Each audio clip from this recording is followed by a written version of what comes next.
ഈ സർക്കാരിനെ സംബന്ധിച്ചിടത്തോളം അതിനേക്കാൾ വലിയ പ്രാധാന്യമുള്ള സേവന പ്രവർത്തനങ്ങൾ ചെയ്തിട്ടുള്ള സർക്കാരായത്.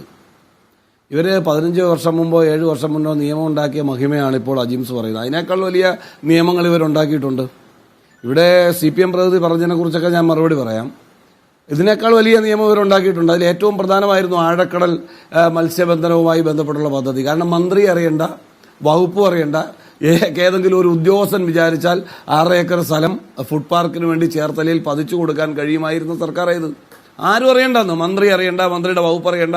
അറിയത്തില്ലേ നിങ്ങൾക്ക് ആ വിഷയം? കാരണം ഇവരാരും അറിയണ്ട. മന്ത്രി പറയുന്നു ഞാൻ അറിഞ്ഞിട്ടില്ല, ഉദ്യോഗസ്ഥനാണ് കൊടുത്തത്. ഉദ്യോഗസ്ഥൻ പറയുന്നു അത് കൊടുത്തത് ഗവൺമെന്റ് പെർമിഷനോട് കൂടിയാണ്. വകുപ്പ് മന്ത്രി പറയുന്നു കണ്ടിട്ടില്ല. നിങ്ങൾ മനസ്സിലാക്കിയിരിക്കേണ്ടത് ഈ ഗവൺമെന്റിന് ഒരു സ്റ്റാർട്ടപ്പ് ഒരു അപേക്ഷയില്ലാതെ, മന്ത്രിസഭ യോഗ തീരുമാനമില്ലാതെ, മന്ത്രിയോ മുഖ്യമന്ത്രിയോ അറിയാതെ സ്ഥലം കമ്പനികൾക്ക് വേണ്ടി പതിച്ചു കൊടുക്കുന്ന സർക്കാരായത്. അപ്പൊ ഈ സർക്കാരിന്റെ മഹിമയെക്കുറിച്ച് നമുക്ക് ചർച്ച ചെയ്യാൻ ഒരുപാടുണ്ട്. അദ്ദേഹം പറഞ്ഞു കോടികൾ കൊടുത്തു. ഞാൻ കോടികൾ കൊടുത്തു എന്ന് പറഞ്ഞ പ്രഖ്യാപനത്തെക്കുറിച്ചല്ല പറഞ്ഞത്. നാട്ടിൽ നടക്കുന്ന വ്യവസായങ്ങൾ അടച്ചുപൂട്ടി കിടക്കുന്നതിനെ കുറിച്ചാണ് സംസാരിക്കുന്നത്.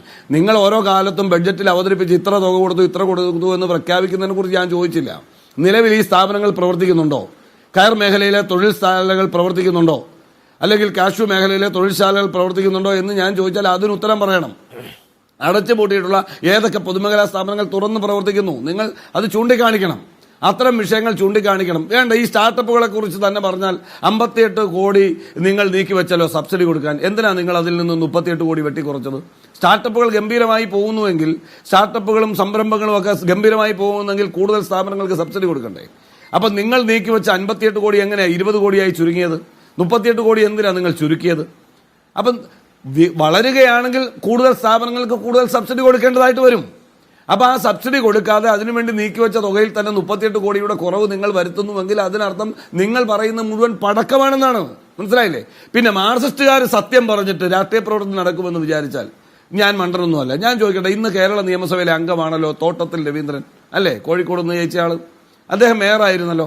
ഈ കേരളത്തിലെ മുഴുവൻ വില്ലേജ് ഓഫീസുകളും കളക്ടറേറ്റുകളും താലൂക്ക് ഓഫീസുകളും നവീകരിക്കുന്നതിന് വേണ്ടി, അടിസ്ഥാന സൗകര്യങ്ങൾ വർദ്ധിപ്പിക്കുന്നതിന് വേണ്ടി, ഇന്നത്തെ എല്ലാ കമ്പ്യൂട്ടർ സിസ്റ്റവും കാര്യങ്ങളും ഒക്കെ ഉണ്ടാക്കുന്നതിന് വേണ്ടി ഏഷ്യൻ ബാങ്കിൽ നിന്ന് IMF വായ്പ എടുക്കുന്നതുമായി ബന്ധപ്പെട്ട് കാര്യങ്ങൾ ചെയ്തല്ലോ UDF ഗവൺമെന്റ്. അന്ന് അതിനെതിരെ സമരം നടത്തി ഈ കോഴിക്കോട് അന്ന് മേയറായിരുന്ന തോട്ടത്തിൽ രവീന്ദ്രന്റെ കാറ് കത്തിച്ചത് ആരാ? CPM പ്രതിനിധി മറുപടി പറയട്ടെ, കത്തിച്ചത് ആരാ? ഇപ്പൊ ഉന്നത വിദ്യാഭ്യാസ കൗൺസിലുമായി ബന്ധപ്പെട്ടുള്ള ചർച്ചകൾ 2-3 ദിവസമായി നടക്കുകയാണല്ലോ, വിദേശ സർവകലാശാലകളുമായി ബന്ധപ്പെട്ട്. ആ സർവകലാശാലകൾ വരുന്നതുമായി ബന്ധപ്പെട്ട് നടക്കുന്ന ഒരു സെമിനാറിനെതിരെ പ്രതിരോധം സംഘടിപ്പിച്ചതാരാ? അതിൽ സംസാരിക്കാൻ പോയ കൗൺസിലിലെ വൈസ് ചെയർമാനെ കയ്യേറ്റം ചെയ്താരാ? ഇവരംഗീകരിക്കൂ? ഇവരേതെങ്കിലും, ഞാൻ ചോദിച്ചിട്ടുണ്ടെങ്കിൽ കാസർഗോഡ് 2 ചെറുപ്പക്കാരെ പട്ടാപ്പകൽ വെട്ടിക്കൊന്ന മാർക്സിസ്റ്റുകാർ ഇന്നും അതിനെതിരെ കള്ളം പറഞ്ഞുകൊണ്ടിരിക്കുക. TP ചന്ദ്രശേഖരന്റെ കേസ് കള്ളം പറഞ്ഞുകൊണ്ടിരിക്കുക. ഇവർ ഈ ലോകത്ത് എന്ത് കാര്യമെടുത്താലും കള്ളം മാത്രം പറയുന്ന ഒരു സംഘം ആളുകളാണ് ഈ കമ്മ്യൂണിസ്റ്റ് മാർക്സിസ്റ്റ് പാർട്ടിയുടെ ആളുകൾ. നിങ്ങൾ പറയുന്നത് സത്യമാണെങ്കിൽ എന്തുകൊണ്ട് ബ്രൂവറിയുടെ കാര്യം ഇവിടെ പറഞ്ഞല്ലോ, ബ്രൂവറിയുടെ കാര്യം എന്തുകൊണ്ടാണ് നിങ്ങൾക്ക് മുന്നോട്ട് കൊണ്ടുപോകാൻ കഴിയാത്തത്? കേരളയിൽ എന്താ നിങ്ങൾ U-ടേൺ എടുത്തത്? എന്താ നിങ്ങളത് വേണ്ടെന്ന് വെച്ചത്? എന്തായിരുന്നു മാമാങ്കം? നിങ്ങൾ ചെയ്യുന്ന കാര്യങ്ങൾ ഞങ്ങളെ ബോധ്യപ്പെടുത്തണ്ട. ഒരു സെക്കൻഡ്, അജിംസെ ശരിയല്ല.